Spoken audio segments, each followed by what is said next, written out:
चलो बाबू ध्यान दो। द्विघात समीकरण मूलों की प्रकृति, ठीक है। द्विघात समीकरण मूलों की प्रकृति यानी कि इसका मूल कैसा है उसको जानना है, ठीक है। चलो टॉपिक लिखेगा इसमें बाबू, सब लिखेगा, लिखो सभी। समीकरण लिखो, समीकरण a x square plus b x plus c, समीकरण a x square plus b x plus c equal to 0 के वास्तविक मूल होने के शर्त, वास्तविक मूल होने के शर्त, ठीक है।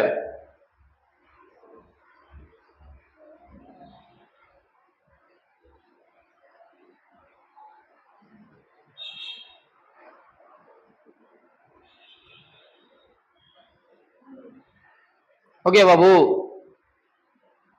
बोलो। तो इसके कितने, 3 शर्त होते हैं। कितने शर्त होते हैं? 3 शर्त होते हैं। कितने शर्त होते हैं? 3 शर्त होते हैं। कौन कौन होते हैं? तो एक होता है वास्तविक और असमान, और दूसरा क्या होता है? वास्तविक और बराबर, और एक होता है वास्तविक नहीं, यानी रियल रूट्स नहीं। तो आप लोगों को तीन टॉपिक बताया गया था। कौन कौन बताया गया था? एक वास्तविक और असमान, और एक वास्तविक मूल, और एक कोई वास्तविक नहीं, यानी जिसमें कोई समान नहीं होता है। तो इन्हीं मूलों के बेस पर तुम लोग को जानना है। तो समझेगा 3 रियल रूट्स कौन कौन होते हैं। पहले ये ध्यान से समझो। इसी के बेस पर एक द्विघात सूत्र जो हम लोग पढ़े थे, x equal to minus b plus minus root over b square minus 4ac पढ़े हैं बाई में 2a। ये फॉर्मूला जस्ट हम लोग पढ़े, ठीक है। जिसमें बाबू तुम लोग को ध्यान रखना है कि हम लोग जानते हैं d इक्वल टू, डी क्या है? d इक्वल टू फॉर्मूला होता है, क्या होता है? d इक्वल टू होता है formula B square minus 4ac। अब इसमें d को क्या कहते हैं? तो d को क्या कहते हैं बाबू? तो विविधकर। क्या कहते हैं? विविधिकर या विवेचक। क्या कहते हैं? विवेचक। क्या कहते हैं? विवेचक। इंग्लिश में क्या कहते हैं? डिस्क्रिमिनेंट। क्या कहते हैं इंग्लिश में? डिस्क्रिमिनेंट।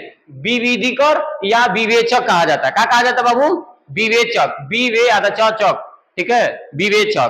तो दो इसका नाम हिंदी में पूछता है, तो लोग एग्जाम में एक बार पूछता है बार बार कि निम्नलिखित में से विवेचक है। ऑप्शन में दिया रहेगा आर दिया रहेगा, डी दिया रहेगा, टी दिया रहेगा, आई दिया रहेगा। तो ऐसे सिंबल दिए रहेंगे, तो याद रहेगा कि डी को ही हम लोग क्या कहते हैं? विवेचक या विविधकर कहा जाता है। डी को क्या कहते हैं? विविधकर या विवेचक। अब विविधकर और या विवेचक के मदद से ही हम पता करेंगे कि जो भी समीकरण है, जो भी दिए गए द्विघात समीकरण है, उसका मूल कैसा है, कैसा नहीं है। यह कैसे पता चलेगा? विविधकर के मदद से, डी के वैल्यू के मदद से, ठीक है। तो वो क्या है? तो 3 शर्त है। कितने शर्त है बाबू? 3 शर्त। तीनों शर्त पर सभी ध्यान देगा। यही तीनों शर्त मेन है। शर्त नंबर 1, शर्त नंबर 1, शर्त नंबर 1 क्या कहता है कि यदि क्या हो, b square minus 4ac, b square minus 4ac का इक्वल टू 0, यानी डी का वैल्यू क्या हो जाए? 0 हो जाए। क्या हो जाए बाबू? डी का वैल्यू 0 हो जाए तो क्या होगा बताइए? वास्तविक और असमान की समान क्या होगा? समान, यानी दोनों मूल क्या होंगे? आपस में बराबर होंगे। तो इस केस में क्या होता है? जो मूल होंगे, मूल कैसा होगा बाबू? दोनों मूल कैसा होगा? वास्तविक और समान। यानी दोनों मूल आपस में क्या होंगे? बराबर होंगे। क्या होंगे? बराबर होंगे। समान मतलब यहां का बराबर, क्या होगा? बराबर। बराबर।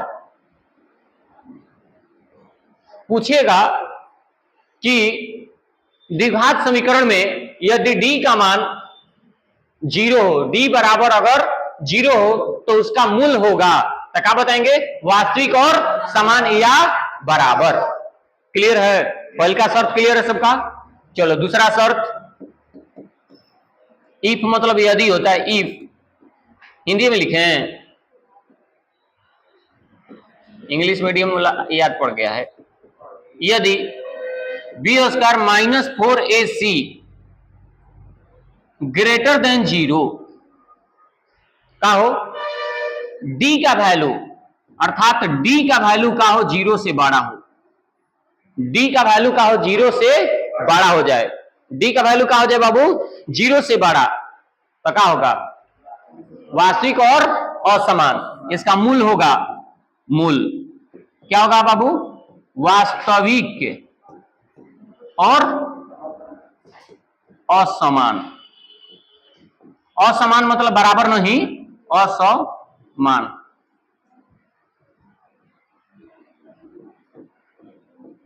असमान। क्लियर है? बोलो किसी को दिक्कत? आगे तीसरा शर्त क्या कह रहा है? यदि बी स्क्वायर माइनस 4ac, अब इसका वैल्यू 0 से बड़ा हो जाए। बाबू देखिए, इसमें 0 से क्या हो जाए?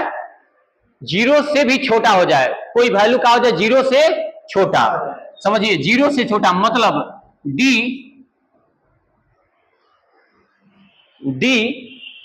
ग्रेटर देन 0, d का मान क्या हो जाए? 0 से कम हो जाए, 0 से भी क्या हो जाए? छोटा। 0 से कम कौन सा नंबर होता है? नेगेटिव बोला, तो क्या हो जाए? नेगेटिव में हो जाए। तो इस पर मूल क्या होगा? वास्तविक। वास्तविक नहीं, कोई रियल रूट्स नहीं, नो रियल रूट्स। इंग्लिश में बोलना होगा तो क्या बोलेंगे? नो रियल रूट्स, यानी कोई रूट्स नहीं। क्लियर है? इनमें कोई रियल रूट्स नहीं। अब देखो लॉजिकल बात, याद कैसे करेंगे? इसको तीनों शर्त के अनुसार समझेंगे और याद करेंगे। याद कैसे होगा हमेशा के लिए? तो जल्दी से समझना होगा, तो इसको कैसे ध्यान में रखेंगे? तो सब ध्यान देगा। हो गया यहां तक? कोई दिक्कत? क्लियर है? बोलो जल्दी, जिसको दिक्कत है तो बोलो, जल्दी से पूछ लो। पीछे खड़ा हो जाओ जिसको डाउट है।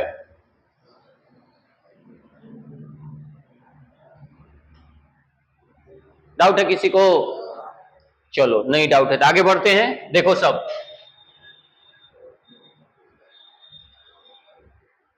देखो ये समझ गया तो समझ लो पूरी तरीके से कभी दिक्कतें नहीं होगा। अभी जस्ट हम एग्जांपल भी बना के दिखाएंगे तुमको, 3 गो एग्जांपल। यही मेन है, ठीक है? क्या है बाबू? सब समझो ध्यान से। नंबर 1 यही मेन है। क्या है? B square minus 4ac equal to 0 है। एक और मतलब यहां क्या लिखल है? डी का वैल्यू क्या है? 0। मतलब यहां जो आएगा हमेशा का आएगा 0 ही आएगा। क्या आएगा? डी का मान क्या आएगा? 0 आएगा। और जब भी डी का मान 0 आ जाए, क्या आ जाए बाबू? डी का मान 0 आ जाए, तुम डायरेक्ट कहना कि दोनों मूल क्या होंगे? बराबर होंगे। क्या होंगे बाबू? बराबर होंगे। और क्या होंगे? वास्तविक होंगे। क्या होंगे बाबू? वास्तविक होंगे। कोई दिक्कत? दोनों मूल क्या होंगे? बराबर होंगे और वास्तविक होंगे। क्लियर है? देखो मजे के बाद क्या है, क्या हम बताने वाला हूं, देखो समझो ध्यान से। B square minus 4ac equal to नहीं, देखो क्या है? Greater than 0।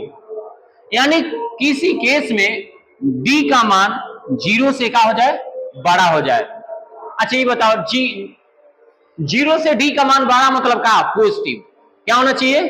पॉजिटिव। यहां तो d का मान कहा गया? 0। आइए बताओ 0 नेगेटिव होता है कि पॉजिटिव होता है? ना नेगेटिव होता है ना ही पॉजिटिव होता है। क्या होता है? न्यूट्रल होता है। 0 कैसा होता है? न्यूट्रल होता है, ना नेगेटिव होता है और ना ही पॉजिटिव होता है। तो क्या होगा? यहां ध्यान दो, तो यहां पर जो वैल्यू आएगा बाबू, ध्यान से समझना, यहां ना नेगेटिव होता है और ना ही पॉजिटिव होता है। और यहां डी का वैल्यू क्या होगा, डी का वैल्यू क्या होगा, 0 से बड़ा। तो क्या हुआ, ये पॉजिटिव, ये क्या होगा पॉजिटिव। तो ये जब भी आएगा क्या आएगा, पॉजिटिव आएगा। क्या आएगा, पॉजिटिव आएगा ये इसका। ठीक है, तो ये बताइए इसमें क्या बताया गया है, तो वास्तविक क्या होगा, वास्तविक और असमान। क्या बताया गया है, असमान, असमान। ठीक है, आगे तीसरा में मैंने क्या बताया कि बी स्क्वायर -4ac, देखो यहां ग्रेटर देन 0, क्या है, ग्रेटर देन 0, यानी जो डी का मान होगा बाबू 0 से क्या होगा, छोटा होगा। ठीक है, यानी 0 से क्या हो जाएगा, वो छोटा। ठीक है, अब 0 से छोटा कौन होता है, तो ये बताओ 0 से कौन छोटा होता है, नेगेटिव। यानी अब ध्यान से समझना है मेरा बात, क्या बोल रहे हैं, ए में क्या होगा, वास्तविक नहीं, क्या होगा, यही मैं बताने वाला हूं, वास्तविक नहीं। मैं पहले ही बता देता, लेकिन बात समझो मेरा, हम क्यों ऐसा लिखे हैं। देखो यहां न पॉजिटिव आने वाला न ही नेगेटिव आने वाला है, हमेशा क्या आएगा, 0। और जब 0 आ गया डी का वैल्यू, तो हम समझ जाएंगे कि दोनों मूल क्या होगा, बराबर। दोनों मूल क्या होगा, जब डी का वैल्यू क्या आ जाए, 0 आ जाए, मतलब किसी द्विघात समीकरण में विविधकर का मान क्या आ जाए, 0 आ जाए, तो हम समझेंगे कि दोनों मूल क्या होंगे, बराबर होंगे और क्या होंगे, वास्तविक होंगे। क्लियर है। आगे अगला क्या है, किसी केस में डी का मान क्या हो जाए, 0 से बड़ा हो जाए। ये बताओ 0 से बड़ा मतलब क्या, 0 से बड़ा मतलब क्या, 1 2 3 4 5 6 7 8 9 10 11 12, जितना भी नंबर हो हमेशा क्या होना चाहिए, पॉजिटिव। 0 से बड़ा मतलब पॉजिटिव। अरे डेसिमल में भी क्यों ना हो, जैसे मान लो हम कहेंगे 5/2, तो 5/2 भी रहे तो ये बोलो पॉजिटिव है कि नहीं है, तो जो पॉजिटिव होगा, तो हम इससे क्या पता चलेगा, अगर डी का मान, समझो ध्यान से सब, अगर डी का मान पॉजिटिव आ गया, जैसे मान लो 5 आ गया, 10 आ गया, 2 आ गया, 4 आ गया, 12 आ गया, 25 आ गया, 40 आ गया, अगर कोई डी का मान पॉजिटिव आ गया, तो तुम क्या कहोगे, वास्तविक और असमान। पॉजिटिव से पता चल जाएगा। अगर डी का मान नेगेटिव आ गया, अगर डी का मान नेगेटिव आ गया, और नेगेटिव में क्या हो सकता है, -1 -2 -3 -4 -5 -6, अगर ऐसा नंबर आता है तो आप क्या कहेंगे कि नेगेटिव आ गया, तो कहेंगे कि उसका कोई वास्तविक मान नहीं होगा। बात समझ में आ रही है। पहला में क्या, डी का मान 0 होगा, दूसरा में क्या होगा, डी का मान पॉजिटिव होगा, और तीसरा में डी का मान, तो 3 बात याद करना है। पहला में क्या याद करना है, न्यूट्रल, यानी नॉन नेगेटिव और नहीं पॉजिटिव, यानी 0 होगा। दूसरा में क्या याद करना है बाबू, पॉजिटिव होगा। और तीसरा में क्या याद करना है, अगर न्यूट्रल रहेगा तो दोनों मूल बराबर और वास्तविक, अगर पॉजिटिव आए तो मूल वास्तविक और असमान, मतलब दोनों मूल बराबर होगा नहीं, इसमें पॉजिटिव आए और नेगेटिव में कोई वास्तविक मान नहीं होगा। क्लियर है, सबको याद हो गया, यही मेन याद करना था। और जब ये याद हो गया तो क्वेश्चन तो गर्दा कर दोगे तुम लोग, धुआं धुआं कर देगा सब, कोई दिक्कत नहीं होगा। एग्जाम्पल बना लेते हैं, सब एग्जाम्पल देखेंगे। एग्जाम्पल नंबर 1, एग्जाम्पल नंबर 1 सब लोग बनाएंगे बाबू।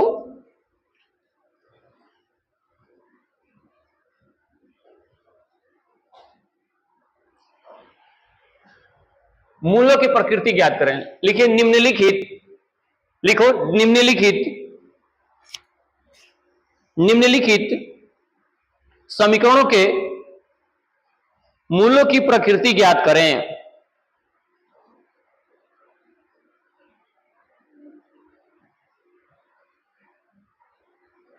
निम्नलिखित समीकरणों के मूलों की प्रकृति ज्ञात करें। निम्नलिखित समीकरणों के मूलों की प्रकृति ज्ञात करें। हो गया, क्या ज्ञात करना है बाबू, मूलक प्रकृति। तो लिखिए नंबर 1, लिखिए सभी लोग नंबर 1 में लिखिए 4x² प्लस 4x अब प्लस 1। दूसरा उसका निकालिए सब लोग, 2x² minus 4x plus 3 equal to 0। यहां भी इक्वल टू 0 कर लेंगे। और एक 3 को होना चाहिए ना,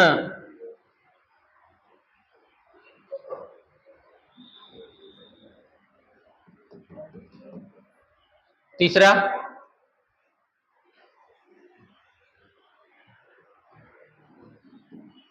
a² x² plus 3abx plus b² equal to 0। चलिए ठीक है, इन सभी में मूलों की प्रकृति बताना है। क्या बताना है बाबू? मूलों की प्रकृति बताना है। जल्दी से बताइए मूलों की प्रकृति कोना में क्या है।